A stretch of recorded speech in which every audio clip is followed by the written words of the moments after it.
बिस्मिल्लाहिर्रहमानिर्रहीम। आज का हमारा टॉपिक है सोसाइटी और इसका सोशल स्ट्रक्चर, यानी माशरा क्या होता है और उसका माशरती ढांचा किस तरह से तरतीब पाता है। तो माशरे में सबसे पहले इसके पास सकाफ़त आती है, किसी भी इलाके के रहने वाले लोगों का माशरे का कल्चर आता है।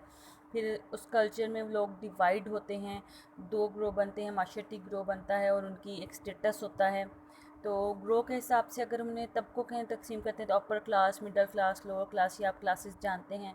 उसके बाद उनकी स्टेटस आ जाते हैं, एक अस्क्राइब्ड होता है, एक अचीव्ड होता है, यानी एक विरासती होता है, यानी फ़र्ज़ किया गया हुआ जो इंसान को खुद ब खुद मिलता है, और एक अचीव्ड होता है। तो सबसे पहले हम माशरे की बात करते हैं। माशरा क्या होता है कि माशरा क्या है, जब मुख्तलिफ़ अफराद एक जगह पर, एक सरज़मीन पर रहते हैं तो उनमें मुख्तलिफ़ मुश्तरका कदरें हो जाती हैं, नॉर्म्स उनकी मुश्तरका हो जाती हैं, उनका कल्चर जो होता है उस बेस पर वो मिलकर एक सोसाइटी बनाते हैं। तो उस सोसाइटी में जो चीज़ें मुश्तरका होती हैं, उनकी नॉर्म्स, उनकी कदरें, इक़्तिदार मुश्तरका होती हैं, उनकी सकाफ़त मुश्तरका होती है, रस्म व रवाज, उनकी ज़िंदगी, खेल, फ़न, सब कुछ, ये सारी चीज़ें उनमें मुश्तरका होती हैं। तो सकाफ़त से क्या मुराद है, सकाफ़त क्या होती है? तो एडवर्ड टायलर ने सकाफ़त की तारीफ़ की है कि सकाफ़त का ताल्लुक़ हर किस्म के अलूम व फ़नून, अकायद व कवानीन और रस्म व रवाज से होता है। ये इंसान के अफ़कार और अमाल से भी मुतल्लिक़ होती है। यानी सकाफ़त किसी भी जगह की एक कुल है, मुकम्मल है किसी भी जगह की, यानी उन इलाके में जो रहने वाले लोग हैं उनके इरादी और गैर इरादी अफ़ाल, यानी वो काम जो वो जान के करते हैं, गैर जानबूझ के करते हैं, वो उनसे परवान चढ़ती है। इसमें उन लोगों के बिलीव्स आ जाते हैं, रस्म व रिवाज आते हैं, उनका अलूम व फ़नून, कवानीन, उनके माशरती रवैये, सब चीज़ें शामिल होती हैं। अब सोशल वैल्यूज़ क्या होती हैं? यानी हमारे पाकिस्तान है तो इसके तमाम इलाकों और सूबों में आला और मुनफरिद माशरती कदरें पाई जाती हैं, यानी बुज़ुर्गों का एहतराम किया जाता है, छोटों से शफ़क़त से पेश किया जाता है, और ख़वातीन जो है उनका एहतराम की नज़र से देखा जाता है। ये सारी सोशल वैल्यूज़ हैं जो हमें एक जगह पर मुकम्मल इकट्ठा करती हैं। तो जैसे लोग हैं एक दूसरे के दुख दर्द में शरीक होते हैं, खुशियों में शरीक होते हैं। देहाती इलाकों जो हैं उनमें बुज़ुर्गों पर मुश्तमिल पंचायतें होती हैं, बहुत से तनाज़ात को मकामी सतह पर हल किया जाता है। तो ये होती है सोशल वैल्यूज़। इसी तरह कल्चर में आ जाती हैं हमारी ग़िज़ाएँ, डाइट्स। अब मुख्तलिफ़ इलाके पाकिस्तान के, उनमें लोगों की मुख्तलिफ़ ग़िज़ाएँ पसंद की जाती हैं।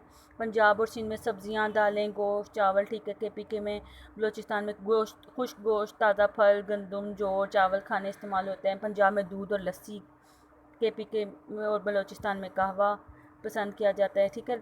तो ये और पाकिस्तानी लोगों की मरगूब ग़िज़ा गोश्त होती है। इसके अलावा रिलीजियस हार्मनी, यानी मजहबी तौर पे भी हम मांगी होती है। यानी जब आप जानते हैं बरसगीर में बुजुर्गान दीन ने इस्लाम फैलाया तो बहुत से लोगों ने इस्लाम कबूल किया। मौजूदा पाकिस्तान में भी रिलीजियस हार्मनी पाई जाती है। लोग इलाकाई, सूबाई, लसानी, नस्ली और दीगर बुनियादें भी हैं, लेकिन पाकिस्तानियों की अहम तरीन पहचान इस्लाम है। वो ज़ात पात, रंग, नस्ल और इलाके के जो डिफरेंसेस होते हैं उनको बहुत कम अहमियत देते हैं। और पाकिस्तान का जो कॉन्स्टिट्यूशन है, यानी दस्तूर जो है, वो भी अक़लियतों को, माइनॉरिटीज़ को मुकम्मल तहफ़्फ़ुज़ देता है। तो इसके अलावा पाकिस्तान में मिक्स्ड कल्चर पाया जाता है। पाकिस्तान में माजी में भी पाकिस्तानी इलाकों में आकर बसने वाले लोगों का ताल्लुक़ दुनिया के मुख्तलिफ़ इलाकों से था। जो भी एक माशरती ग्रोह, माशरा आया, एक भी ग्रोह आया, अपने साथ अपनी रवायात, रस्म व रिवाज, अपने त्यौहार, लिबास, सब अपना अंदाज़े ज़िंदगी लेके आया, और इन ग्रोहों ने भी एक दूसरे पर असर डाला। तो पाकिस्तानी सकाफ़त जो है एक मिली जुली सकाफ़त के तौर पर उभरती गई। अब यहाँ के रहने वाले जो लोग हैं वो भी मौसम के हिसाब से लिबास पहनते हैं। पंजाब के देहात में मर्द धोती कुर्ता, शलवार कमीज़ पगड़ी, औरतें भी दुपट्टा शलवार कुर्ता पसंद करती हैं। इस तरह मुख्तलिफ़ इलाकों के मुख्तलिफ़ लिबास हैं। KPK और बलूचिस्तान, सिंध में बड़े घेरे वाली शलवार पहनी जाती है, औरतें कढ़ाई वाला लिबास पहनती हैं। तो इसी तरह पाकिस्तान में बहुत सारे मेले और उर्स मनाए जाते हैं, ये भी हमारी सकाफ़त को बयान करते हैं। जैसे हज़रत दाता गंज बख्श अली हजवेरी रहमतुल्लाह अलैह, हज़रत फरीदुद्दीन गंज शक्कर, हज़रत शाहरुख आलिम मुल्तानी, ठीक है। इन सब के सालाना मेले होते हैं, काबिल ज़िक्र हैं, ठीक है। पाकिस्तान के जो खेल हैं वो मुख्तलिफ़ खेल खेले जाते हैं। उसके अलावा रिलीजियस फेस्टिवल्स, सकाफ़त में हमारे फेस्टिवल्स भी आ जाते हैं, मजहबी त्यौहार आ जाते हैं, जैसे ईद उल फ़ितर, ईद उल अज़हा, ईद मिलादुन नबी, शब रात, शब मिराज, ये हमारे रिलीजियस फेस्टिवल हैं और सदियों से हमारी सकाफ़त का हिस्सा हैं। और पाकिस्तान में हर गैर मुस्लिमों को भी अपना त्यौहार, यानी अपने जो फेस्टिवल्स हैं उनको मनाने की इजाज़त दी जाती है। اس کے بعد ہم بات کرتے ہیں اسلامی اقدار کے اثرات۔ پاکستان کے علاقائی ثقافتوں پر جنوبی ایشیا میں پروان چڑھنے والے اسلامی اقدار کے اثرات ہیں۔ یعنی مسلمانوں نے جنوبی ایشیا میں آ کر یہاں کے لوگوں کو ایک نیا طرز زندگی دیا، اس میں مساوات، بھائی چارہ، قوت، معاشرتی انصاف اور سچائی جیسی اقدار کو مرکزی حیثیت حاصل تھی۔ ان نئی اقدار نے ذات پات کے نظام میں جکڑے ہوئے باشندوں کو بہت متاثر کیا اور اسی وجہ سے اسلام بہت جلد دنیا کے کونے کونے میں پھیل گیا۔ اب ثقافت میں پاکستان کے ہر علاقے میں 4 صوبے ہیں، ہر علاقے کی اپنی اپنی ثقافت ہے۔ یہاں کے رہنے والے لوگوں کے رسم و رواج، طور طریقے، رہن سہن کے انداز میں تہذیبی فرق موجود ہے، علاقے اور زبان کا فرق بھی موجود ہے، لیکن وقت کے ساتھ ساتھ ثقافتی مماثلتیں پروان چڑھ رہی ہیں۔ یعنی مختلف علاقوں میں رہنے کے باوجود لوگوں کے درمیان ایک دوسرے سے قربت کا احساس ہے اور آپس میں وہ جڑے ہوئے ہیں، جس سے یکجہتی، ہم آہنگی پیدا ہوتی ہے اور قومی تشخص مستحکم ہوتا ہے۔ ہم تعلیمی نظام کی بات کریں تو ہمارا تعلیمی نظام جو ہے وہ پڑھائے جانے والے مضامین اور موضوعات میں بھی ثقافتی مماثلت موجود پر توجہ مرکوز کرنے کا باعث ہیں۔ اس کے علاوہ ہماری صوفیانہ شاعری اور ادب بھی ہماری ثقافت کا اظہار کا ذریعہ ہیں۔ اس کے علاوہ اردو زبان جو ہے وہ قومی یگانگت پیدا کرنے کا ایک اہم ذریعہ ہے۔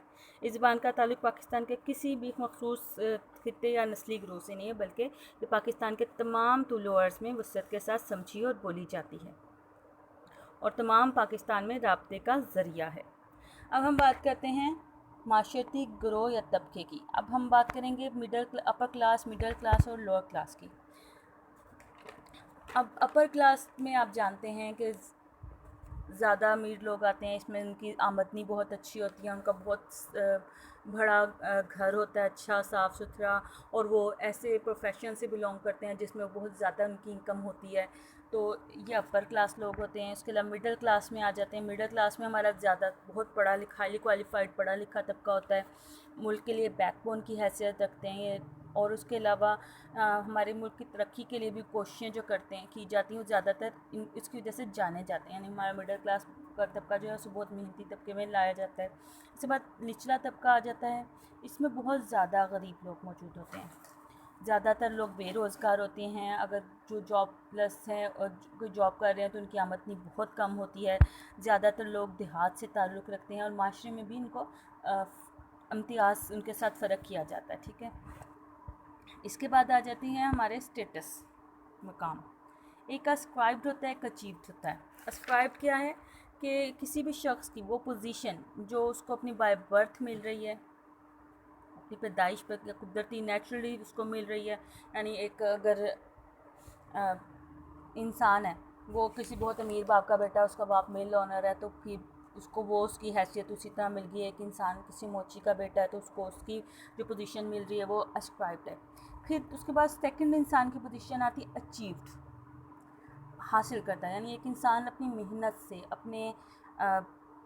کرنے کے بعد ایک پوزیشن حاصل کرتا ہے۔ یعنی ایک کسان کا بیٹا ہے، وہ بہت پڑھ لکھ گیا، وہ کوئی آرمی میں آفیسر بن گیا، ٹھیک ہے، یا پھر ایک انسان نے بہت محنت کی، CSS کے ایگزامس پاس کر لیے اور وہ بہت اچھی پوسٹ پہ چلا گیا، ٹھیک ہے، تو وہ جو پوزیشن وہ حاصل کر رہا ہے وہ اس کی اچیوڈ پوزیشن ہے، ٹھیک ہے۔ اب مطلب کوئی بھی انسان جو ہے وہ جو پوزیشن اپنی گین کرے گا، اپنی محنت سے گین کرے گا، وہ اس کی اچیوڈ پوزیشن ہوگی۔ ایک ہوتی ہے اسکرائبڈ اور ایک ہوتی ہے اچیوڈ۔